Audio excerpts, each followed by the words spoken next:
Bonjour, mon nom c'est Pierre Roussel, je suis avec l'entreprise Missionnaire. Aujourd'hui c'est le 22 mars, un samedi 2014. Nous sommes au coin de l'Adelaide et Arena Street à Oshawa, Ontario, Canada. Et ici, nous allons faire une petite étude, une petite exhortation aujourd'hui. Alors avance David, mon cameraman. Ici c'est une route que nous avons ici, que j'utilise souvent pour aller en bicycle. Oh, c'est moins glissant aujourd'hui. Hier, c'était glissant hier. Hier, on a fait l'enseignement en anglais. 2 jours passés, j'étais ici en bicycle. C'était vraiment glissant hier. Ici, c'est une route que je viens souvent en bicycle et que je prie en langue, j'écoute la parole sur les écouteurs.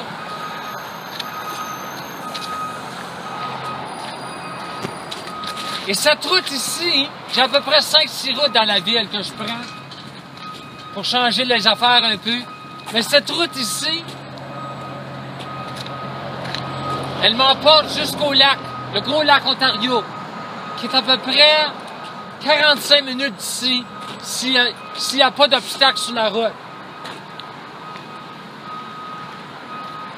Mais si nous allons voir, nous avons eu une tempête de glace.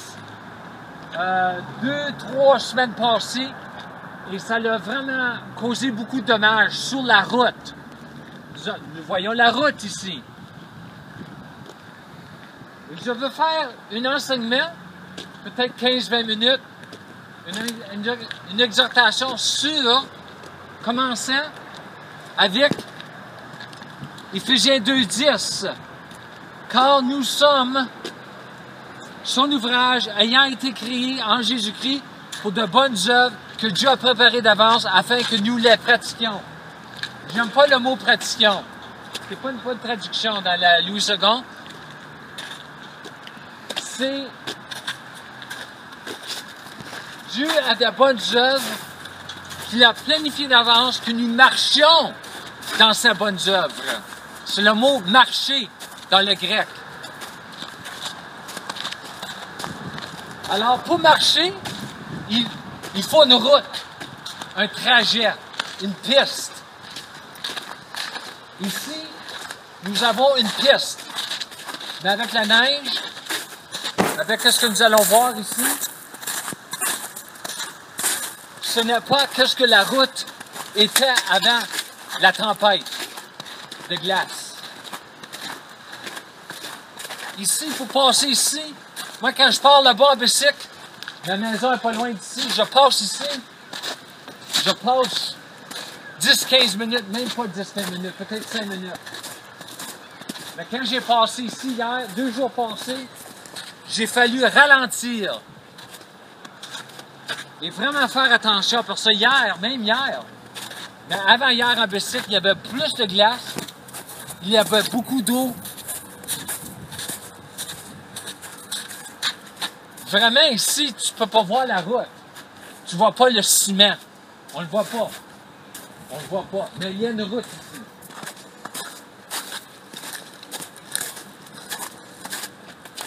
Alors, Dieu a des bonnes œuvres. Et pour nous rendre sur ces bonnes œuvres, il y a un marchepied, une route, un trajet qu'il faut suivre pour se rendre à ces bonnes œuvres et aussi pour les accomplir.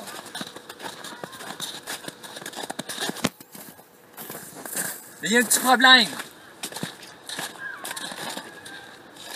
On va aller, perdez pas la place dans Éphésiens 2:10, mais nous allons aller à la parabole du semeur dans Marc 4.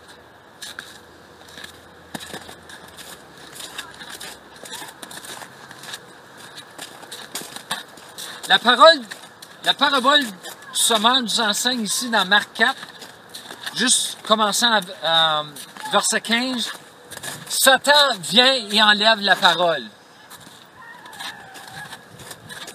Alors, la parabole du semeur, c'est vraiment la guerre spirituelle.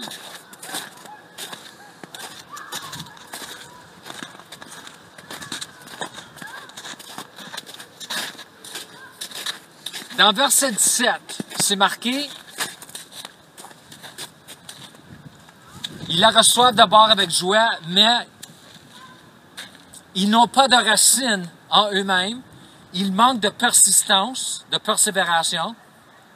Et dès qu'ils suivent, ils manquent de persistance. Et dès que survient une tribulation ou une persécution à cause de la parole, il survient une tribulation. Le mot survient, dans le grec, c'est le mot genomai. Toi, ici, là, c'est moins pire qu'avant. Mais ici, il y a deux routes. Il y a une route ici et une route ici. Mais c'est très dur à voir qu'il y a une route à cause de ce que nous voyons ici. Ça, c'est tout à cause d'une tempête qui a duré une journée. Une tempête de glace. La glace s'est mise sur les arbres et ça a causé de la pesanteur. Et c'est des arbres qui sont vieux et ça a causé les branches à tomber.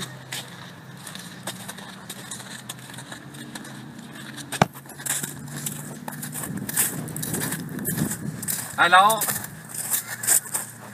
le mot tribulation, c'est traduit dans le Amplified trouble. Des troubles surviennent, ils viennent en existence à cause de la parole, à cause de ceux qui sont la parole.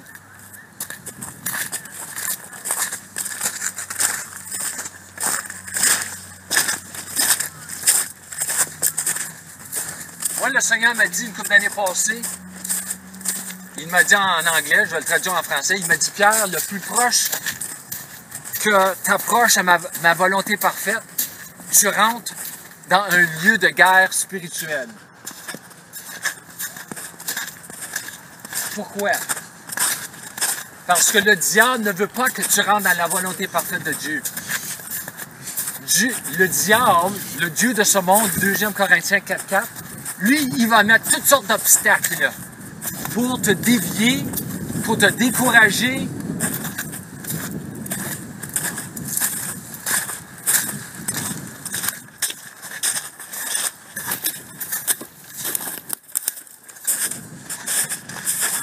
Ils ont commencé à déblayer un peu, ils ont commencé à arranger les choses, ils ont commencé à couper hier un peu la branche.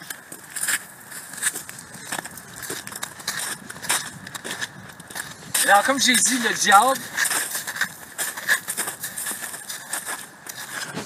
les tribulations, les persécutions surviennent à cause de la parole et il trouve une occasion de chute.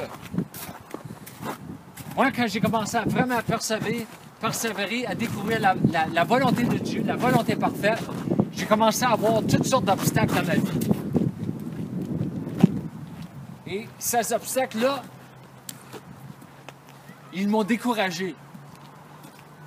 Mais j'ai persévéré parce que j'avais une faim. Et aussi, je veux juste faire une note ici. La table de pique-nique là, en arrière ici. Là. La table là, ça c'est la place où j'ai rencontré Joseph Ngandu de Kinshasa, la République démocratique du Congo. C'est là que je l'ai rencontré pour la première fois. Et c'est là que Dieu a ouvert une grande porte, non seulement pour l'Afrique, mais l'Europe et toutes sortes de contacts que j'ai pu faire jusqu'à maintenant. Et j'y retourne cette année. Alors, nous continuons notre enseignement. Ici, c'est moins pire que c'était même hier. Mais avant-hier, c'était vraiment... il y avait plus d'eau ici. Il y avait plus de glace. Et j'ai fallu vraiment ralentir pour rester sur la route. Et aussi faire certain que j'ai pas de branches qui rentrent dans ma roue, dans mon vélo. Ça peut causer toutes sortes de problèmes. Alors, Dieu a une route pour que nous suivions.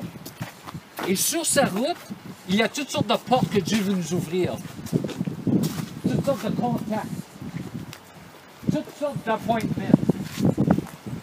Pour que nous puissions remplir notre destin en Christ, accomplir sa volonté. Mais le diable, Satan, ne veut pas qu'on accomplisse sa volonté, ne veut pas que Dieu accomplisse sa volonté à travers de nous sur la terre. Alors c'est ça, ici c'est marqué, le mot ici survient, Si nous lisons en la même parabole, Marc 4, en 35, ici c'est marqué, ce même jour, sur le soir, le même jour que Jésus a enseigné à ses disciples et à la foule concernant la parole du sommaire, le même jour, Jésus a dit, le soir, Jésus leur dit, passons à l'autre bord du lac. Alors ça, c'est une rhéma. Ils étaient dans la volonté parfaite de Dieu. Jésus a dit, allons l'autre bord. Alors, je garde cette partie de l'histoire ici parce que où nous arrivons maintenant. Ça, c'est la partie la plus pire sur cette partie de la route. La route est longue, elle va jusqu'au lac. 45 minutes ici en vélo. Alors ici, c'est marqué, après avoir renvoyé la foule, ils l'amenèrent dans la barque où il se trouvait. Il lui avait aussi d'autres barques avec lui. Il s'éleva un grand tourbillon. Un grand tourbillon. Il s'éleva. C'est le même mot traduit survient dans Marc, verset 17. C'est le mot génomei. La tempête est venue tout d'un coup. Elle est venue en existence tout d'un coup. Et c'est ça, c'est marqué. Jésus a dit qu'il y a des choses, des obstacles qui vont venir tout d'un coup. Pourquoi? À cause de la parole. Pour nous arrêter, pour nous empêcher d'avancer avec le Seigneur. Ici, passez ici, pas de branche, pas d'obstacle, ça passe très vite en bicycle. Très vite. Mais avec tout ceci, j'ai fallu ralentir.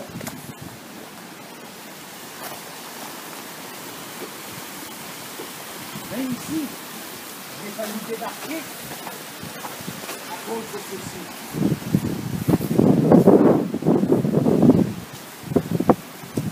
Alors ici, c'est marqué, il s'éleva un grand tourbillon et la flot qu'elle se remplissait déjà. Et lui, il dormait. Mais les disciples, qu'est-ce qu'ils ont dit? Ils le réveillèrent et ils lui dirent, « Maître, ne t'inquiètes-tu pas de ce que nous périssons? » Alors, c'était vraiment une tempête très grave. Si j'aurais passé ici, durant le temps de la tempête en vélo, et la branche elle aurait tombé, ça aurait pu vraiment très sérieux. Même dans Éphésiens 6:13, c'est marqué un jour mauvais. Ça aurait été un jour mauvais. Alors ça, c'est quelque chose qui s'est passé dans le naturel.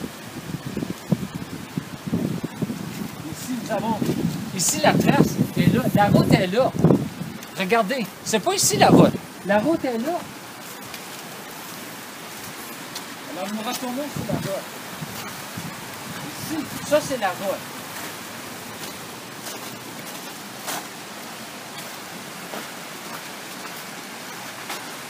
Alors, Jésus, qu'est-ce qu'il a fait?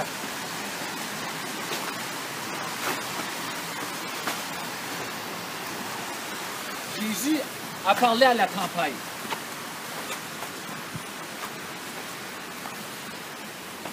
Jésus a parlé à la circonstance. Pourquoi? Parce que il faut savoir que la foi cause Dieu à agir, à changer les circonstances qui ne sont pas de lui. Les circonstances du monde, mais aussi les circonstances qui s'élèvent dans notre vie du Dieu, avec un petit dé de ce monde, comme j'ai mentionné tantôt, 2 Corinthiens 4:4. Un des versets que Dieu m'a vraiment encouragé avec, en tout ceci, et je fais cet enseignement parce que l'autre jour, quand j'étais ici, quand je suis arrivé ici 2 jours passés, en bicycle, ça m'a vraiment frappé. Il faut faire un enseignement sur ceci. Alors ici, dans Proverbe 3, 5 et 6, c'est marqué « Confie-toi à l'Éternel de tout ton cœur, et ne t'appuie pas sur ta sagesse, reconnais-le, l'Éternel, dans toutes tes voies, pas la voie, mais les voies, la route, et il aplanira tes sentiers, il aplanira tes démarches. » Le mot « aplanir » dans l'hébreu, c'est enlever tout obstacle. Les obstacles, ce n'est pas de Dieu. Ce n'est pas Dieu qui met des obstacles, c'est le diable qui met des obstacles. C'est le monde qui met des obstacles. Quand tu cherches à faire la volonté de Dieu. Ça, c'est tous des obstacles, ça, ici. Allons voir un peu ici. Même ici, la route qui continue pour long jusqu'au lac. Avec, là, c'est moins pire. Mais avant, c'était juste de la glace. Il y avait de l'eau ici. Ça, cette petite partie de route ici, ça peut prendre peut-être 30 secondes en vélo. Et ici, ça peut prendre 2 minutes maintenant, à cause de les obstacles. Alors, moi qu'est-ce que je veux? On finit l'étude. C'est quand Dieu m'a commencé à me montrer, Pierre, commence à parler ma parole, commence à confesser ma parole, commence à dire qu'est-ce que moi je dis et pas qu'est-ce que les circonstances te disent. C'est ça dans même Romains 4 avec Abraham. C'est marqué dans les meilleures traductions, c'est marqué qu'Abraham n'a pas considéré son corps ou le corps de sa femme, Sarah. Il a considéré quoi d'abord? Il a considéré la promesse de Dieu. Alors moi, j'ai fallu, à travers les années, j'ai fallu vraiment apprendre à considérer, à confesser, à parler les promesses que Dieu m'avait données, aussi les promesses qui s'y trouvent dans sa parole, la Logos, pour que Dieu commence à vraiment ouvrir des portes, pour que Dieu commence à vraiment aplanir mon sentier, vraiment aplanir les routes devant moi, enlever des obstacles. Et je n'ai pas fini, je vais juste commencer. Alors, je vais vous laisser avec cela pour vous encourager. Et n'oubliez pas que Dieu a besoin de ta foi pour qu'il puisse agir, pour enlever, soulever les obstacles qui t'empêchent d'avancer concernant sa volonté. Mais aussi, n'oubliez pas que la foi a une foi. La foi a une confession. Amen.